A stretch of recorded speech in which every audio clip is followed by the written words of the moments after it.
ആരൊക്കെ രോമാഞ്ചം പിടിച്ച് വികാര വിജൃംഭിതമായാലും സമുദായത്തിന് തലമുടിനാരിയുടെ അവകാശം നഷ്ടപ്പെട്ടു പോയാൽ അത് തിരിച്ചു പിടിക്കാൻ CHന്റെ മക്കൾ, വാഫക്കി തങ്ങളുടെ മക്കൾ, പൂക്കോയ തങ്ങളുടെ മക്കൾ, ഖായിദമില്ലത്തിന്റെ മക്കൾ ജാഗ്രതയോടെ ഇവിടെ ഉണ്ടാകും.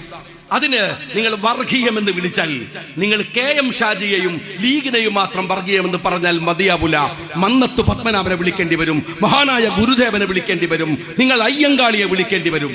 ഞാനിന്ന് പറയുമ്പോ ചോദിച്ചു, പാർലമെന്റിൽ കഴിഞ്ഞ 2024 ജൂലൈയിൽ രാഹുൽ ഗാന്ധിയുടെ ഒരു ചോദ്യമുണ്ട്. ഹൽവ സെഷൻ പാർലമെന്റിൽ ഉണ്ടാകും, പ്രീ ബജറ്റ് വേളയിലാണത്.